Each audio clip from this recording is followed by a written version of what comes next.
everyone, and welcome. You're about to listen to Weddings Done Right Radio, the how-to for the I do. This radio show podcast came about because there's so much information out in the world about weddings and planning weddings, and really not too many alternatives to get good, solid advice from the experts in the industry. I am your host, Jody Harris, CEO of Fun at Sight and Sound Events, where I am broadcasting from the wedding capital of the world, Las Vegas, Nevada, and Sight and Sound Events World Headquarters. So who is Jody Harris? Well, I own Sight and Sound Events with my husband, Pat. I've been in the wedding industry since the early 90s. I am a wedding entertainment producer, director, coordinator, and disc jockey MC. I am a national NACE, and NACE stands for National Association for Catering and Events Professional Member of the Year Award winner. During my career, I have successfully produced many weddings and continue to do so today. You know, I am looking for your support, and what you can do is you can write a review, and you can subscribe to our show on iTunes. Also, I want you to tell all your friends and fellow wedding professionals. And, keep sending me the Twitter love. I love the Twitter love. So follow me on Twitter, ladies and gentlemen. You can follow me on Twitter. It's Jody Harris, spelled JodiHarris.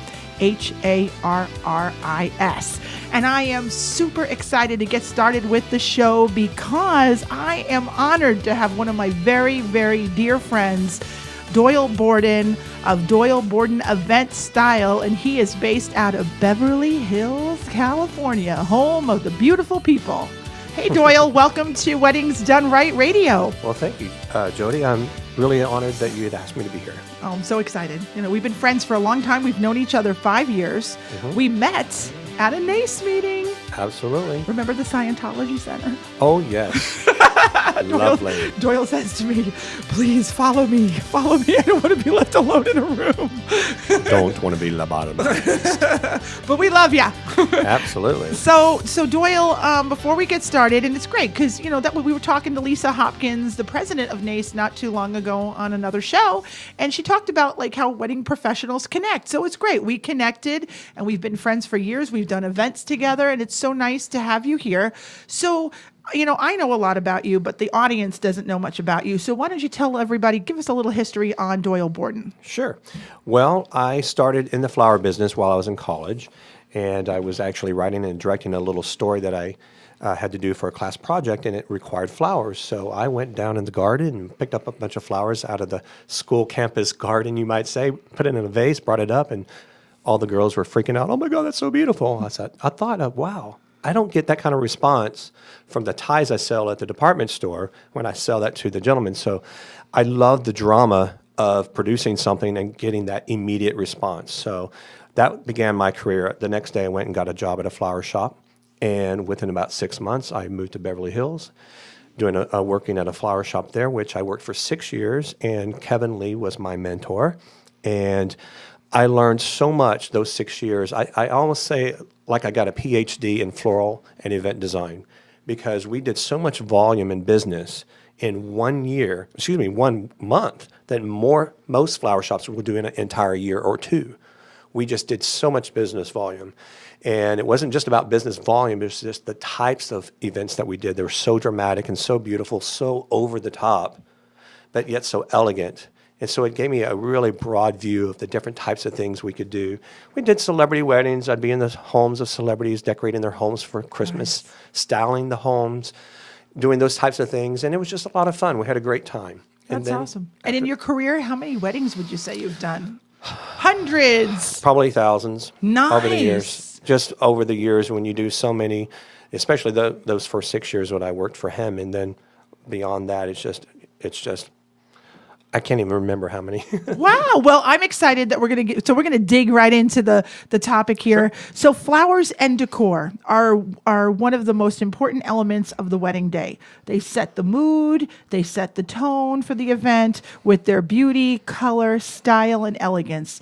The decor will be remembered and cherished for years to come, especially when admiring photographs. So Doyle, how early do the brides start their search for a florist or designer? Well, I say as soon as you have picked a venue, you need to start thinking about the decor. Because the more time an artist and a designer and a stylist has to work with you in designing a concept, the better off you are.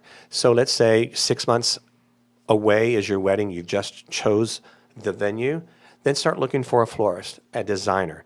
Not just someone that actually has a storefront per se. They may sometimes be too busy to do a design job for you. Find someone who is a designer, not just someone who has a symbol on their door or anything like that, but start looking get referrals from other wedding professionals that you may have spoken to, some people that maybe they have worked with, and do your research. Look for them online. Online and obviously venues you touched on, like venues would be good because obviously venues would have photos of some of the florists' work, right? Actually, absolutely. There are venues that have what they call preferred vendor lists, but you don't always have to follow that because there's some great artists out there that may have not worked in that venue before. But that doesn't mean they're not great or a good opportunity for them to work in that venue, especially places like here in Las Vegas as well as in Beverly Hills or Los Angeles. It's huge areas. There's hundreds and hundreds of venues. And someone can be extremely talented, but they may have not have gotten around to an event in that space. And a lot of times they look for the challenge of a new venue that they can come in, they have fresh eyes, they haven't been there 1,000 times. And, sometimes you get the recycled people, they do the same event over and over and over again. And that's not the person that you really want to do that event. I agree. And floral decor, it's just so personal. It's an artistic thing. You just can't, it's not cookie cutter. Absolutely. I think the biggest mistake a lot of brides do is they call me or they send me an email and say, how much does a wedding cost? And I'm thinking, wow, that is probably the first mistake that they make because they have not told me anything about their wedding, their vision for the day, or their expectations, anything about the venue or any of those extremely important details. It's almost like you're going to a car dealer. You walk in and say, I want a car. How much does it cost? Mm-hmm. And the guy or gal is going to look at you like, well, what do you need? What are your expectations? What's your budget? It's extremely important to know what your budget is. And then a lot of people will say, well, I don't know how much it's going to cost. I love that question. Well, when they say that, well, I don't know how much it's going to cost, but you know how much you have to spend. Right. And how much you're willing to spend. So you need to be able to know how much you're willing to spend and then communicate your desires, your ultimate dream, and then break it down by priority. What is more prioritous to you? Either a big lavish ceremony or a big lavish reception. Where are your priorities? And so be prepared to know those things when you walk into a florist, and we can talk more about being prepared. But so again, know what your budget is, know what it is that you're expecting, the types of flowers you're going to need, how many in your wedding party. Those types of things are extremely important, actually. Great advice. So when they find the florist, are they looking at blogs? Are they going to Pinterest? Well, there's a lot of different things out there that are available to brides nowadays. You have Pinterest, you have Facebook, of course. People are showing. Even Instagram is like the newest, hottest thing right now. If you're not on Instagram, you are in the dark ages. Because it's something that's instant. You can people are following you just like they would be on Facebook or Pinterest and things like that. The great thing about Pinterest is you can go and you can research looks. Like I'm doing a 1960s Woodstock chic type of event now. And so I went on, just did the research Woodstock, and I put that in, and all of a sudden there's hundreds and hundreds of images. Well, I can now create my own board just for that. I can make it private, or I can make it public, but I can share it with all my event partners that I'm working with in designing that particular event. So I love Pinterest. You're right. When it comes to anything, I researched the color purple. And purple, and everything purple came up. And I think nowadays for brides, I talked to somebody a little bit earlier today on the phone, and we were talking about her vision because she wants this big event production. And you and I are going to probably collaborate on this particular event. And I said to her, do you have any photos? Can you show me? I really think it's important that the brides communicate, even with the vendors that they're considering. Exactly. They have to articulate their vision. And you could do that in several different ways. Pinterest is one. one, because they can go there and do their own research as far as aesthetics are concerned, but also Google Images. Yes. You can push in Google, put in the word that you want, Woodstock or whatever it is that you're doing, and then click images, and you'll have a plethora of images that you can then save.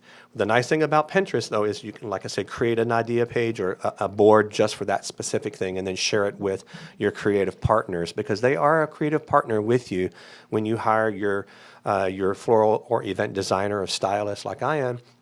I need to know what your expectations are, so you need to be able to articulate that vision to me. Okay, so they find somebody, they find somebody on the phone, or they set up a meeting.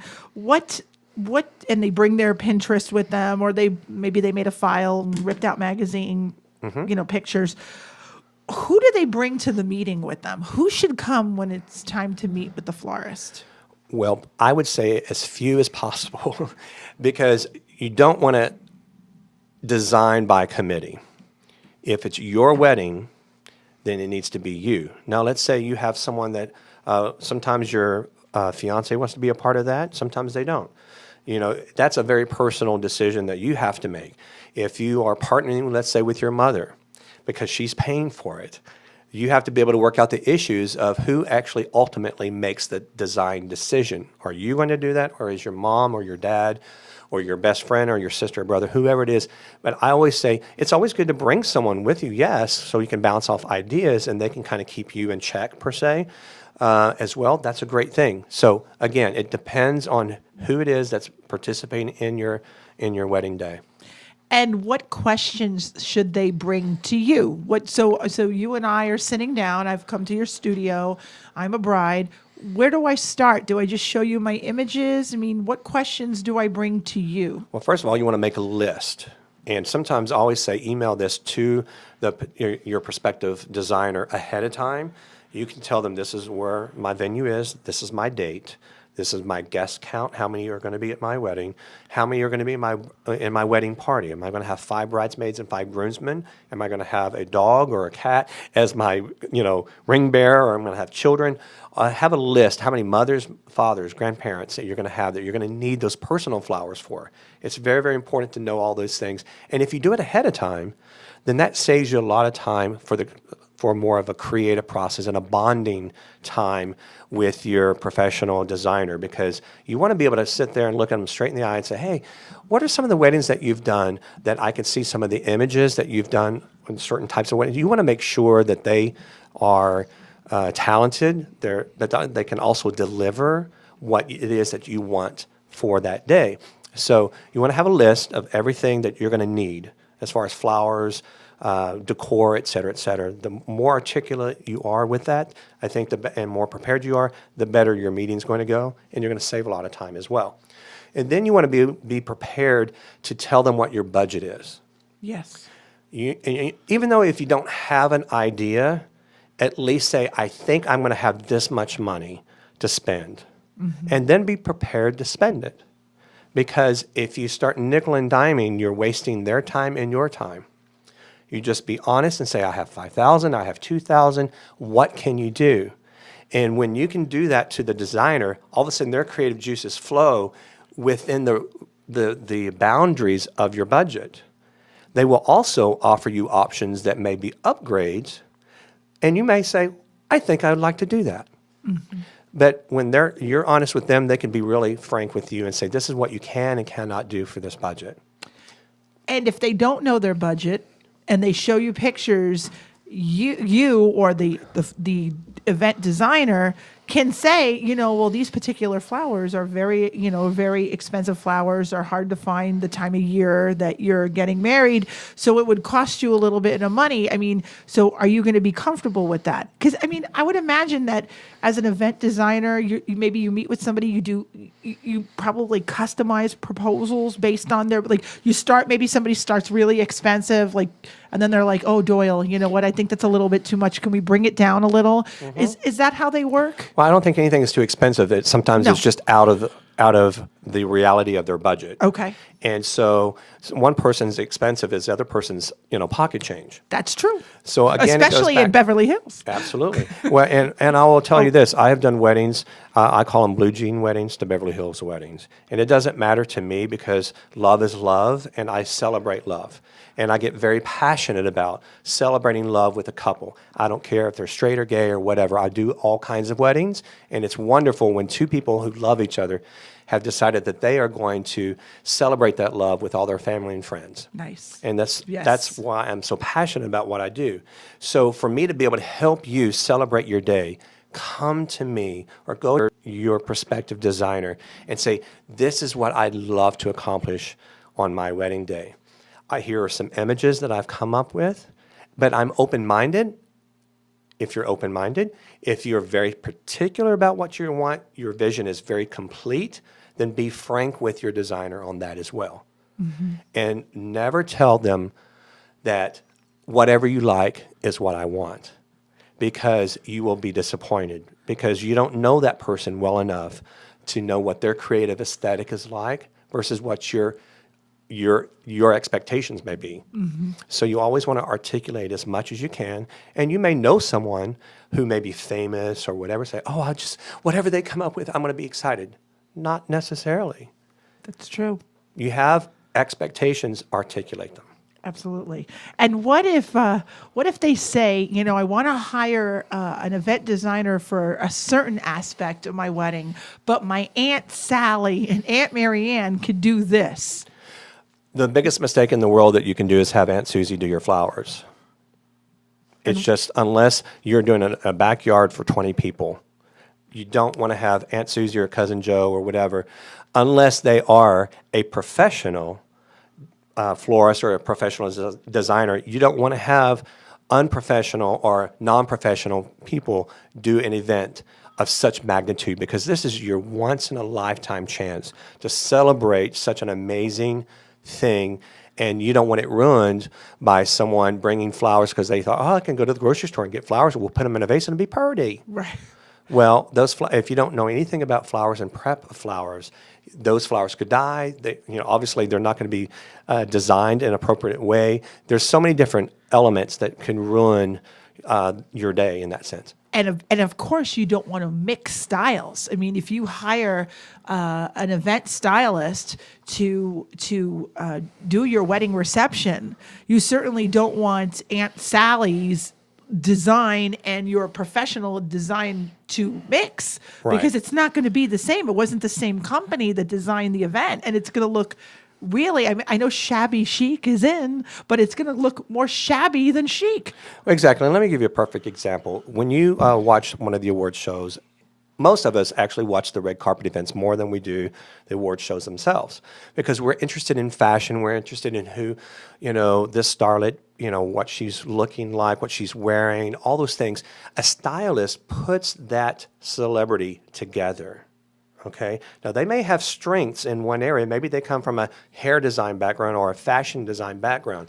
But think about it. They have makeup, they have hair, they have a dress designer, as well as jewelry and accessories. All those things are put together. Now, if you say, okay, if you're one of these celebrities, I have a stylist who's going to put me together, but my husband or my girlfriend's going to do my hair, and she's never done such a thing for a red carpet event, then all of a sudden you run the risk of looking like, I don't know. Joan Rivers is going to get you on. Joan Rivers is going to rip you to shreds. Yeah, she's going to say, beautiful dress, nice jewelry, but the hair, I don't know what they were thinking. Exactly. So that's what you want to avoid. And the same thing is, so when your wedding is almost like a red carpet event. It's an experience that you want everyone to be talking about for a lifetime. I love it. I love that. And you want it to be red carpet wonderful. Event. I love that analogy. You are totally right. You are the star. This is your Academy Award winning moment. I mean, this is your day.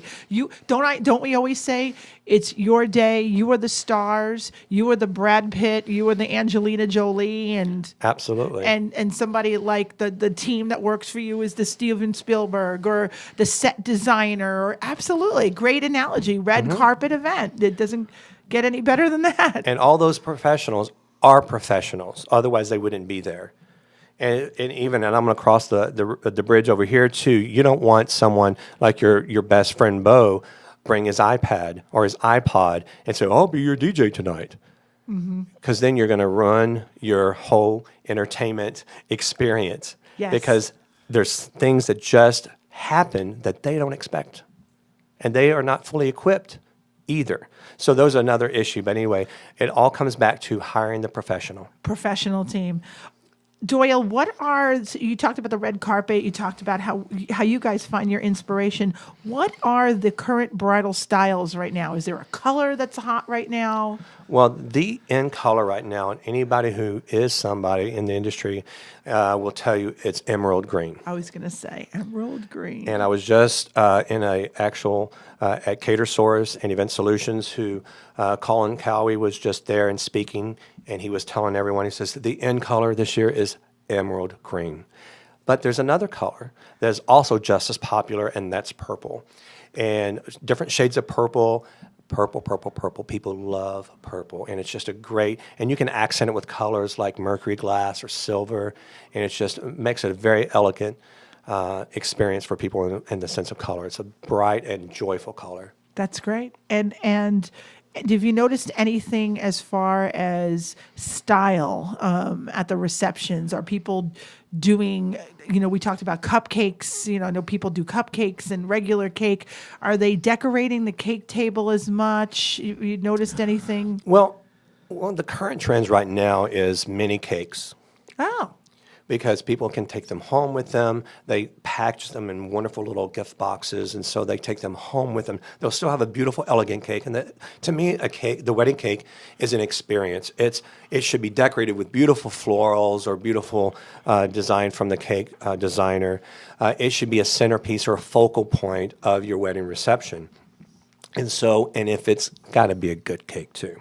Absolutely. So now, if sometimes a younger, more hip type of bride may want cupcakes, great. Make them the most fabulous cupcakes in the world.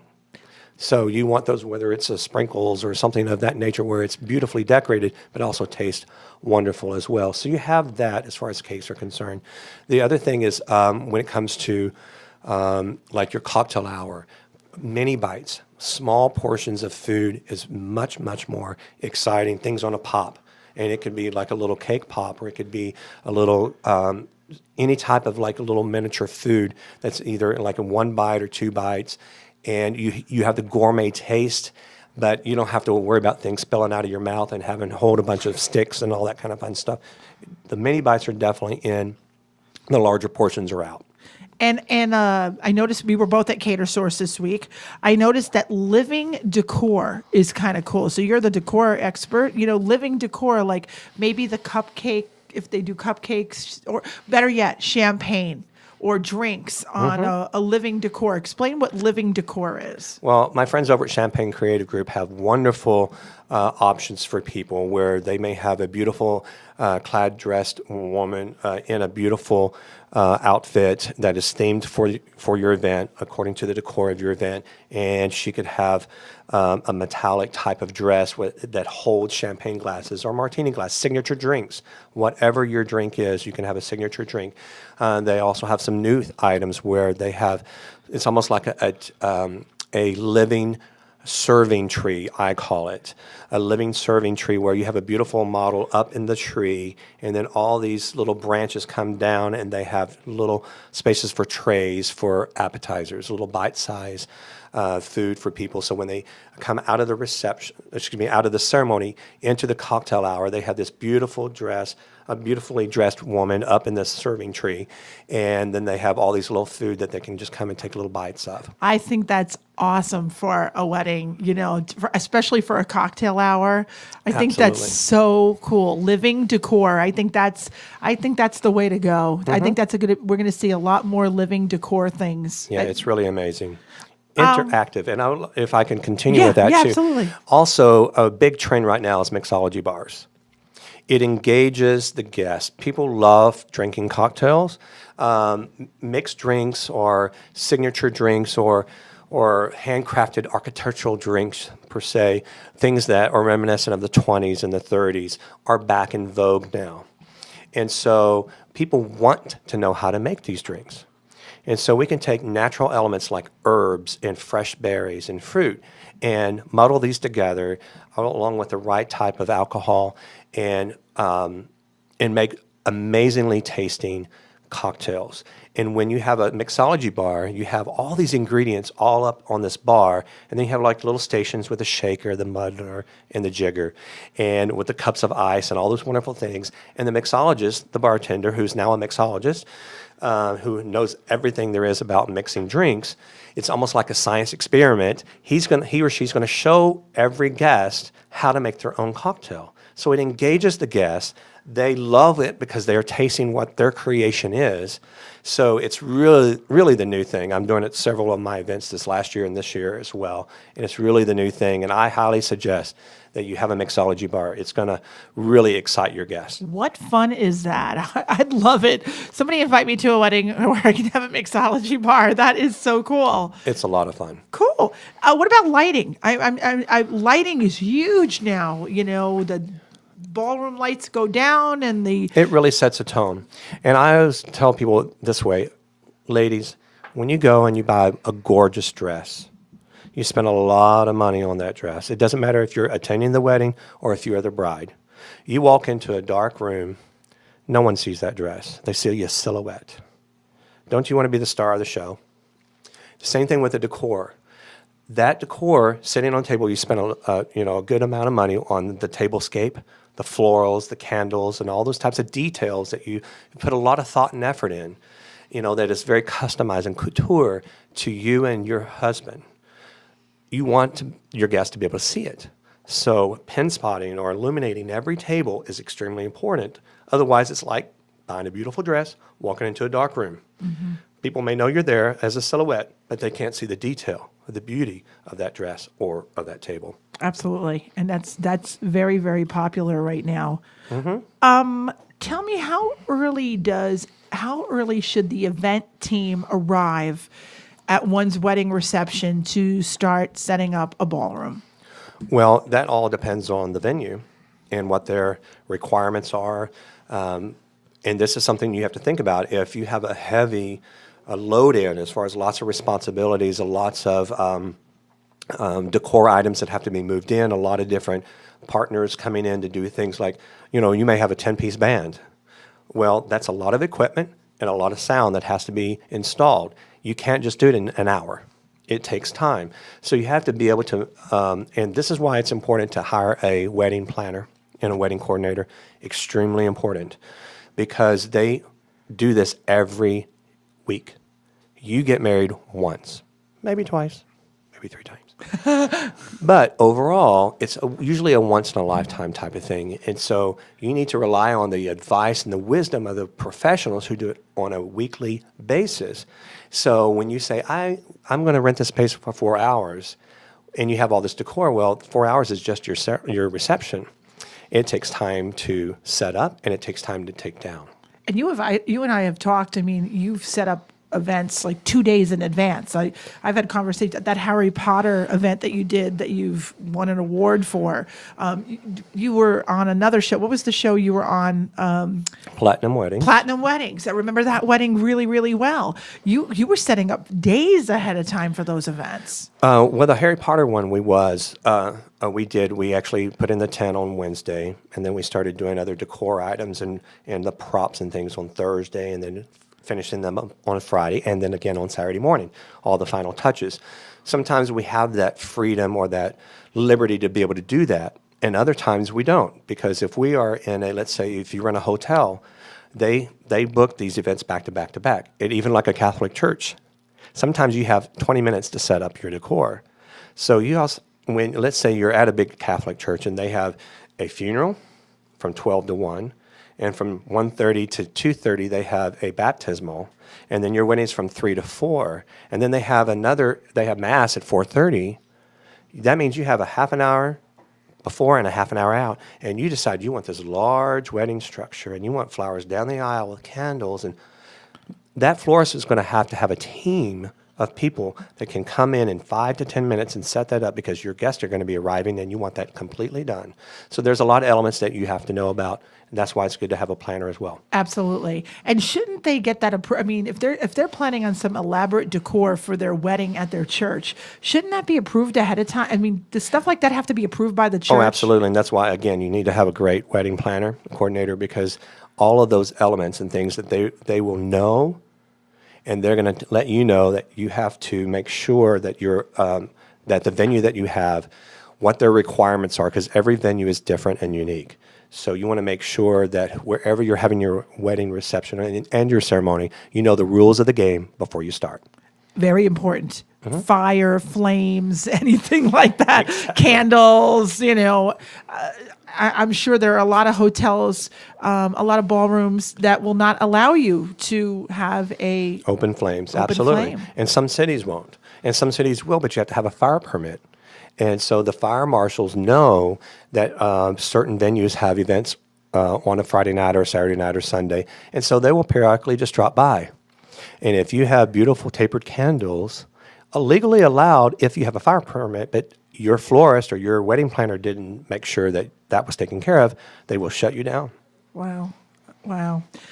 What are some of the costs involved in the decor business? I mean, what are some of the things that brides should be made aware of? This is very important. Please listen. Everyone that's listening to this broadcast, please listen to this.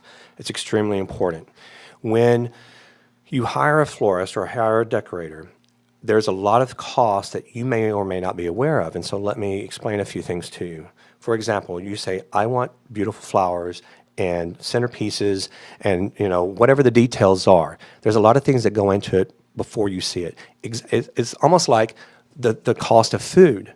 And I'll say this for the flowers. For example, when you have the centerpieces and all the different flower elements, the designer is going to put together much like a recipe, just like they would for food. They have to break down every bit of those flowers from that recipe, and they have to make a list. And then within that list, each type of flower comes in bunches, and sometimes it's 5, sometimes it's 10, sometimes it's 25. So if they have 1,000 stems of one thing, one type of flower, they have to break that down and know how many bunches to purchase and order. So there's a lot of time involved once you've made a sample, once you've agreed upon a design. There's a lot of time involved in creating that menu and creating that shopping list or that order. Then you order it, and then you have to send someone to the flower market and pick it up and transport it back to the shop or the studio. Then you have to have someone clean all of those flowers. They have to be in clean buckets, just like you have to cook in clean pots and pans. If they're dirty, then those flowers will get sick and they will die before your wedding. So again, a professional, not Aunt Susie's best friend, who loves flowers and can get them at the grocery store, okay? So once you pick it up, you purchase, you clean the flowers, you nurture them. Sometimes we get flowers a week ahead of time, and we have to nurture those flowers. Well, what do you mean by that? Well, for example, roses. We want them to be beautifully opened. Well, we have to clean each rose stem, we have to give it a fresh cut, and then we have to change the water once a day. Otherwise, they will die on us. So that takes a lot of time and effort and labor. Then you have to design them and arrange them. And then you have to, of course, refrigerate them and then package them up for transportation. Then you have to transport them. Flowers are bulky, so sometimes you have to get a larger truck. And then you have to get them and set them up. And a lot of times, because we have a very short time period of installation, we have to have a crew of people and to install those floral and all the decor elements.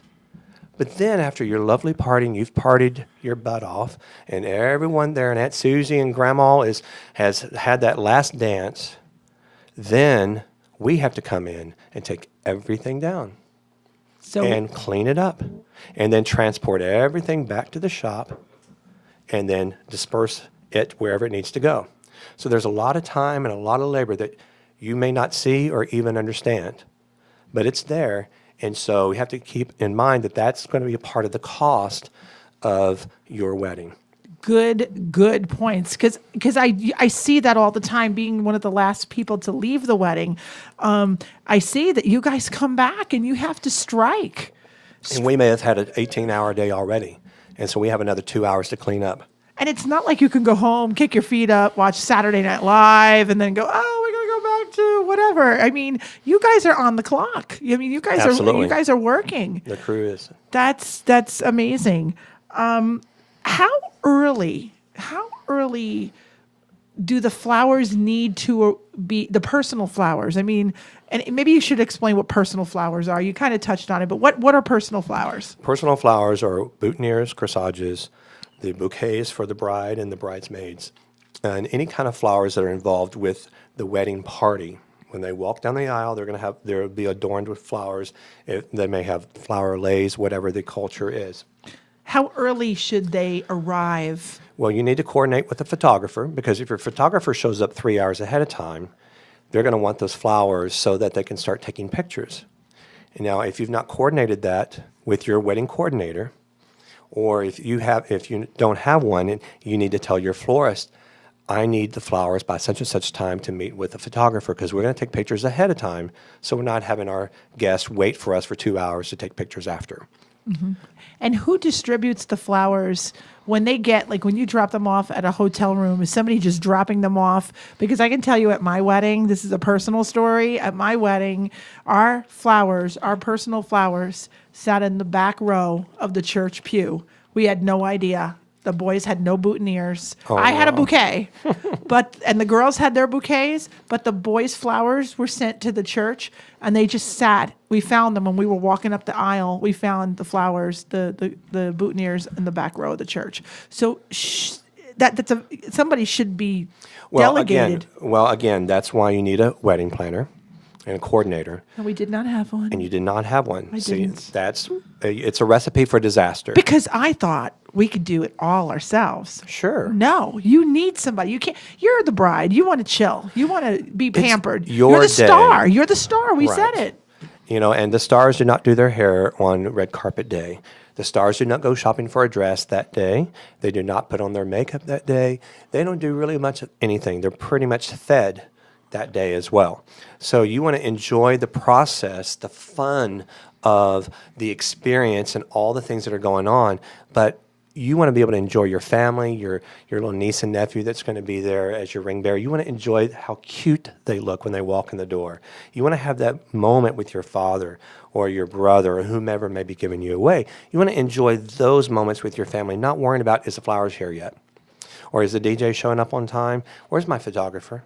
Let the professional handle all those things, because it's your day to enjoy. Great advice. Great advice. A good question for the event designer, florist. Should the brides know how many weddings they do in a weekend? I mean, is that a good question? I don't really even think it's necessary to know how many, unless they're doing 20 weddings a weekend or for, an excessive amount, then they can't give you the personal attention. So maybe a good question is, how many do you do in a weekend, or how many do you in a month? Not that it matters 100% of the time, but it's just a qualifying question that, we do 35, blah, blah, blah.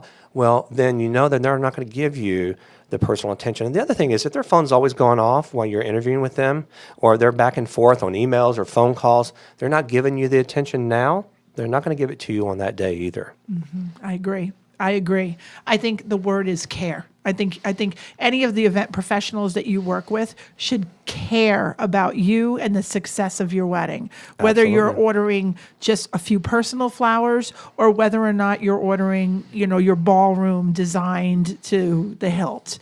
Right. So I think when the brides find any professional, I think they should really find somebody that truly should feel that person cares about you and cares about the success of your wedding day. Absolutely. And let me add to that too. With Twitter, with Facebook, with emails, and all those different types of ways of communicating nowadays, keep in mind that your professional is a professional because they do this all the time.